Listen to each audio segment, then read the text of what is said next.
Patrimoine thématique en partenariat avec l'Anacofi.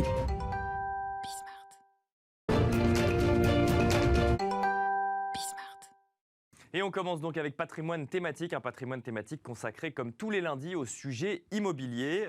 On va se consacrer durant cette interview au sujet plus précis de la promotion immobilière. On fait le point sur ce secteur avec Pascal Boulanger, le président de la FPI, la Fédération des promoteurs immobiliers. Bonjour Pascal Boulanger.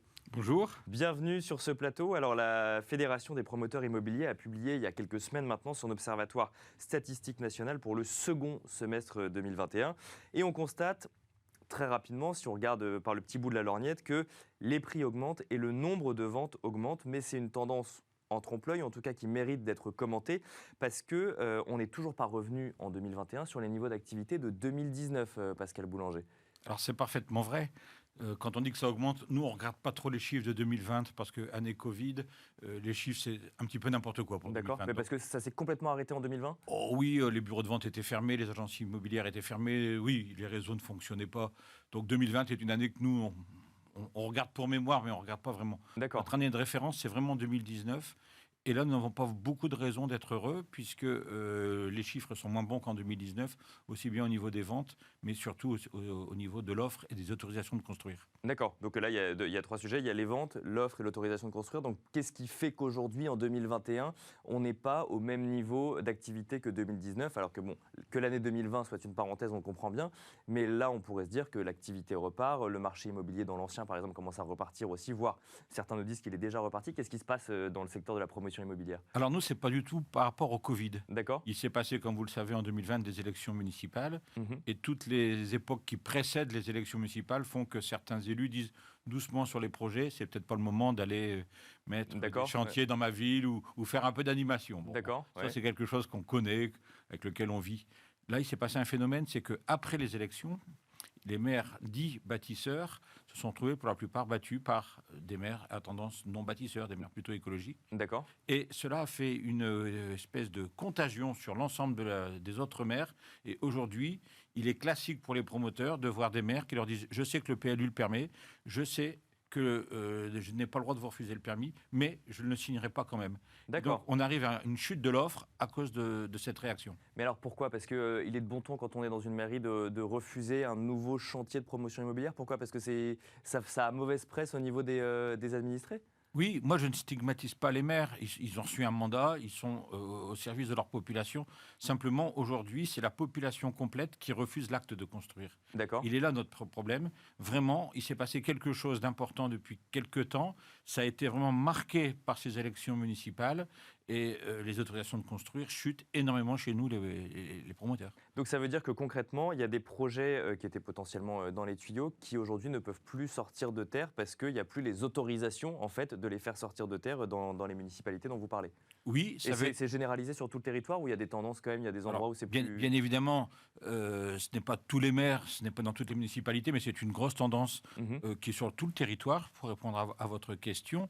Il y a ça, soit on n'a pas d'autorisation de construire, soit les maires réduisent très fortement les constructibilités permises par les PLU. D'accord. Ouais. Donc effectivement, on a une chute de l'offre, très forte chute de l'offre. Une chute de l'offre, et est-ce que ça s'accompagne d'une chute de la demande ? Si personne ne veut de chantier, ça veut dire que personne ne veut les habiter, ces immeubles, ou c'est plus complexe que ça ? C'est beaucoup plus complexe que ça et simple à la fois. On fait moins de ventes parce qu'on a moins d'offres. D'accord. Donc, par contre, tout ce qu'on a à vendre, on le vend correctement. D'accord. Donc, Ouais. nous, on analyse ça non pas comme une chute de la demande, mais une chute de l'offre. D'accord. Les ventes baissent, effectivement, parce que comme il y a moins d'offres, il y a moins de ventes. Et alors, est-ce que ça a un lien potentiellement avec l'endroit où ces immeubles, enfin où ces projets sont intégrés aujourd'hui ? Vous êtes quoi, plutôt en centre-ville, plutôt en première périphérie ? Où est-ce qu'ils sont aujourd'hui ces projets ?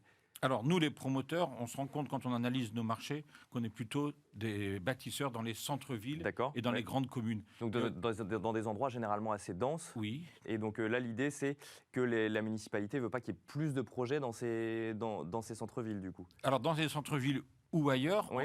Ce que je vous disais tout à l'heure, c'est qu'on a vraiment le sentiment d'une baisse de la volonté de construire.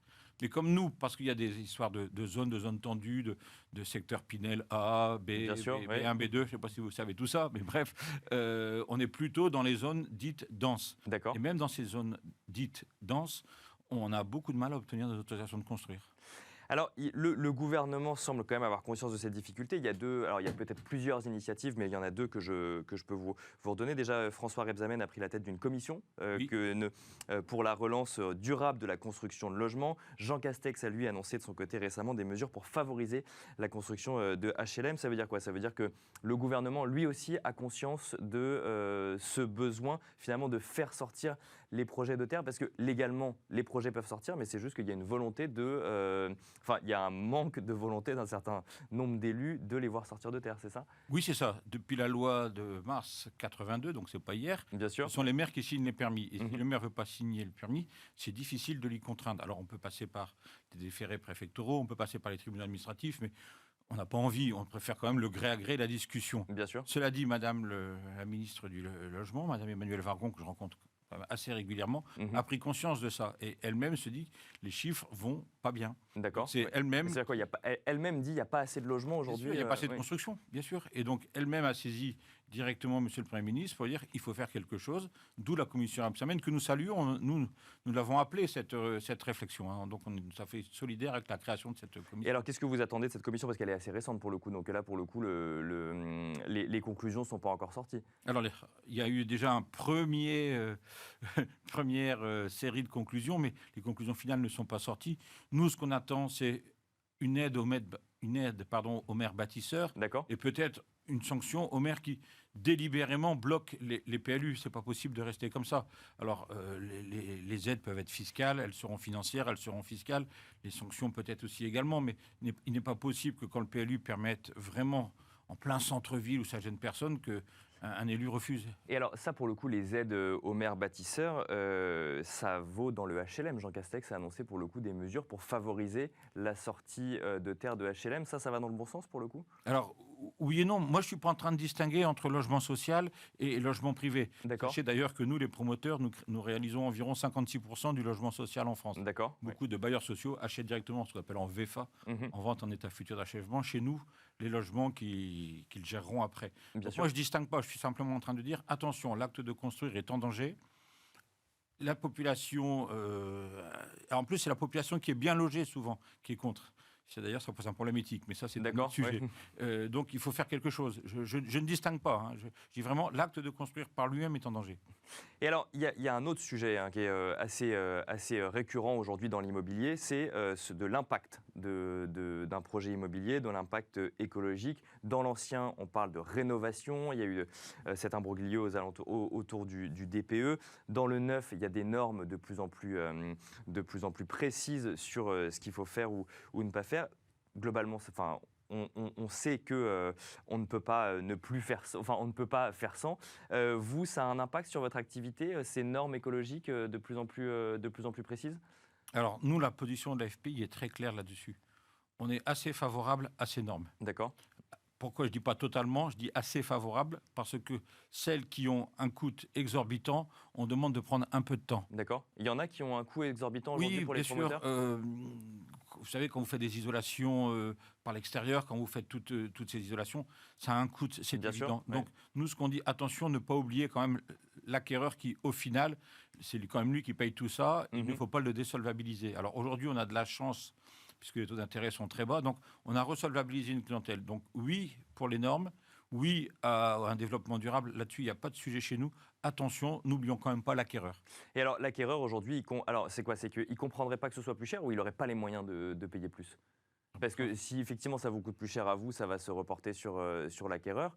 Et donc du coup, lui, il pourrait le comprendre, par exemple, que ce soit mieux isolé, mais que ça lui coûte moins cher en chauffage ou qu'il ait moins besoin de chauffer. Je pense que c'est pas une question de compréhension, c'est une question de moyens. D'accord.